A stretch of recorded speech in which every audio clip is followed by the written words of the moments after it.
ઉચ્છદ ગામે ક્ષત્રિય સમાજનો ધર્મરથ આવી પહોંચતા ભવ્ય સ્વાગત કરાયું। જંબુસર તાલુકાના ઉચ્છદ ગામે ક્ષત્રિય સમાજનો ધર્મરથ આવી પહોંચતા ક્ષત્રિય સમાજ અગ્રણીઓ માતા બહેનો દ્વારા ભવ્ય સ્વાગત કરાયું અને માં હરસિદ્ધિની આરતી ઉતારી હતી। આ સમયે મોટી સંખ્યામાં ક્ષત્રિય સમાજના આગેવાનો, મહિલાઓ, યુવાનો ઉપસ્થિત રહ્યા હતા। બીજેપીના પુરુષોત્તમ રૂપાલા દ્વારા રાજપૂત સમાજ વિશે કરાયેલ વાહિયાત ટિપ્પણીને લઈ ક્ષત્રિય સમાજમાં ઠેર ઠેર રોષ જોવા મળે છે અને પુરુષોત્તમ રૂપાલાની ટિકિટ રદ કરવાની માંગ કરી હતી, પરંતુ તે રદ નહીં કરાતા ક્ષત્રિય સમાજમાં ઉકળતો ચરુ દેખાઈ રહ્યો છે। ભાજપનો ઠેર ઠેર વિરોધ કરવામાં આવી રહ્યો છે, ત્યારે આજરોજ ધર્મરથ જંબુસર તાલુકાના ઉચ્છદ ગામે સવારે 9 વાગ્યા આવી પહોંચતા ભવ્ય સ્વાગત કરાયું હતું। માતા બહેનો અગ્રણીઓ દ્વારા માં હરસિદ્ધિની આરતી ઉતારી હતી।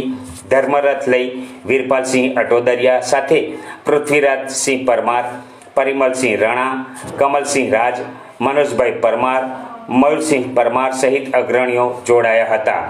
આ પ્રસંગે ક્ષત્રિય સમાજ અગ્રણી વીરપાલસિંહે જણાવ્યું હતું કે ભારત દેશમાં આપણે 22 કરોડ છીએ, જે ભાજપે આપણને ઓછા આંકી એક વ્યક્તિ પ્રત્યે પ્રેમ રાખી તેને છાવરવામાં આવે છે।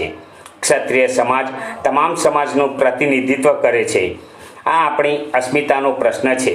આ નાનકડા છોડને ખાતર પાણી આપી આપણે વટવૃક્ષ બનાવ્યું। આ વટવૃક્ષ આપણને છાંયડો ન આપતો હોય તો આ વટવૃક્ષને ક્ષત્રિય સમાજ કાપી ફેંકવાની તાકાત ધરાવે છે અને આ સાબિત કરવાનું યુદ્ધ છે। આપણે બધા એક થઈ આ ભારતીય જનતા પાર્ટીને પરાસ્ત કરીને બતાવવાનું છે, તેમ જણાવ્યું હતું। આ પ્રસંગે મોટી સંખ્યામાં ક્ષત્રિય સમાજ અગ્રણીઓ, તાલુકા અગ્રણીઓ, આજુબાજુ ગ્રામજનો હાજર રહ્યા હતા। સરકારને એવું લાગ્યું કે આ ક્ષત્રિયો અમારા વિશે આવું કેમ કહી શકે, અમને હુકમ કઈ રીતના આપી શકે, તો જે એક નાનકડા છોડને ખાતર આપી, પાણી આપી આપણે વટવૃક્ષ બનાવ્યું। રાજ્યની મોટા મોટી પાર્ટી, દેશની મોટા મોટી પાર્ટી, અરે વિશ્વની મોટા મોટી પાર્ટી, પણ એવો છોડ વટવૃક્ષ બન્યા બાદ જો આપણને છાંયડો ન આપતો હોય તો આ ક્ષત્રિય સમાજ આવા વટવૃક્ષને કાપી ફેંકવાની પણ તાકાત ધરાવે છે। આ તાકાત ક્ષત્રિય સમાજની અંદર છે, એ સાબિત કરવાનું યુદ્ધ છે। હમણાં પેલું એક નજીકમાં એક પિક્ચર ગયું હતું આપણે, સેમ માનેકશા, તેનો એક ડાયલોગ આપ સૌ યુવાનોએ સાંભળ્યો હશે કે કાબિલિયત ઓર નિયત, કાબિલિયત અને નિયતમાં અંતર છે। અમે તમને કાપી નાખવાની તાકાત ધરાવતા હતા વર્ષોથી, પણ અમારી નિયત નથી કે તમને અમે કાપીને ફેંકી દઈએ, અમે તમને ચલાવ્યા। બરાબર, આ સમાજે 90% સમાજ જે એક પાર્ટીને વળેલો હતો આટલા વર્ષોથી, તો સતત આ સમાજ આ પાર્ટીને ચલાવતા આવ્યા, પણ તેમ છતાં અમારી કાબિલિયત પર અંતર કર્યો। કાબિલિયત પર અંતર કેમ કર્યા કે ત્રાજવામાં એક બાજુ 22 કરોડ ક્ષત્રિયો અને બીજી બાજુ એક વ્યક્તિ। તો આ ભારતીય જનતા પાર્ટી માટે તમારું ને મારું એવા 22 કરોડ ક્ષત્રિયોનું કોઈ મોલ જ નથી, એ તમારે સમજવાનું છે। મહિનાની 23 તારીખે, એટલે 23 તારીખને પાછા આપણે 23 માટે શહીદી દિવસ તરીકે ઉજવીએ છીએ, તો ગયા મહિનાની 23 તારીખે એક પુરુષોત્તમ રૂપાલા નામક વ્યક્તિએ, પસાભાઈએ, એક એવું નિવેદન આપ્યું કે રાજા રજવાડાઓએ, મહારાજાઓએ રોટી બેટીનો વ્યવહાર અંગ્રેજો જોડે કર્યો। આ આખો જે એમનો સ્ટેટમેન્ટ હતો એ ઐતિહાસિક તથ્યથી વિપરીત તો હતો જ, પરંતુ મહારાજાઓ અને રાજા રજવાડાઓ જોડે જેનો વર્ષો જૂનો નાતો હોય, કોઈક ને કોઈક પરિવારમાંથી આવતા લોકો હોય, તો આ તમામ સમાજોનું અપમાન હતું એવું ક્ષત્રિય સમાજને શરૂઆતમાં લાગ્યું। ક્ષત્રિય સમાજ માટે આ એક સવાલ એવો છે કે શું ખાલી ક્ષત્રિય સમાજના રજવાડાઓ હતા? તમામ સમાજોના રજવાડાઓ હતા। તમે સૌરાષ્ટ્રમાં જાઓ, પટેલ સમાજના પણ રજવાડા હતા, ગુર્જર સમાજના રજવાડાઓ હતા, અને આપણા દક્ષિણ ગુજરાતમાં તો ભીલ સમાજના પણ રજવાડાઓ હતો।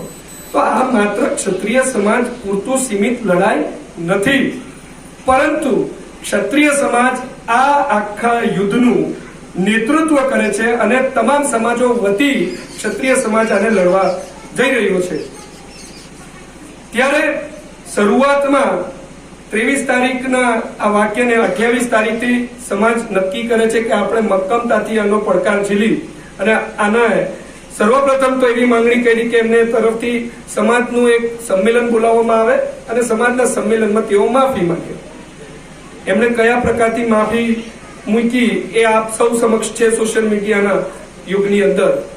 લાવ લપેટ રાજકીય લાવ લપેટ વાળા એક રાજકીય કાર્યક્રમમાં એમણે માફી માંગી. ત્યારે સમાજને એવું લાગ્યું કે કોઈ આવા કાવા દાવા કરી અને સમાજને ભ્રમિત કરવાનો પ્રયાસ કરતો હોય તો આવા વ્યક્તિને લોકસભામાં ઉમેદવારી કરવાનો પણ અધિકાર નથી. એટલે જે સંસ્થા, કઈ સંસ્થાએ એમને ટિકિટ આપી હતી? ભારતીય જનતા પાર્ટી. તો જે સંસ્થાએ એમને ઉમેદવારી કરવાની તક આપી એ સંસ્થાને સમાજે એવું કીધું કે ભાઈ આ ઉમેદવાર બનવા લાયક વ્યક્તિ નથી લાગતા સમાજને, તમે એમની ઉમેદવારી રદ કરો. આપણે ઉમેદવારી રદ કરવાનું કીધું તો હું તમને સૌને પૂછવા માંગુ છું, ક્ષત્રિય સમાજે એવું કીધું કે એની ઉમેદવારી રદ કરી અને ક્ષત્રિય સમાજને ટિકિટ આપો? એવું કીધું તો આપણે? ક્ષત્રિય સમાજે એવું કીધું કે અમને કેબિનેટ મિનિસ્ટર બનાવો, ક્ષત્રિય સમાજનો કોઈ કેબિનેટ મિનિસ્ટર હોવો જોઈએ, એવું માંગ્યું? ક્ષત્રિય સમાજે એવું માંગ્યું કે આપણે સીએમ બનાવો અમારા સમાજનો, એવું કઈક માંગણી કરી? કોઈ પીએમ બનાવો એવું કઈ માંગણી કરી? ભાઈ આપણે શું સ્વાર્થની માંગણી કરી? આપણે માત્ર એટલું કીધું કે જે વ્યક્તિ તમામ સમાજોની માતા બહેનો વિશે અભદ્ર ટિપ્પણી કરતો હોય તે વ્યક્તિ લોકસભામાં જવા લાયક નથી.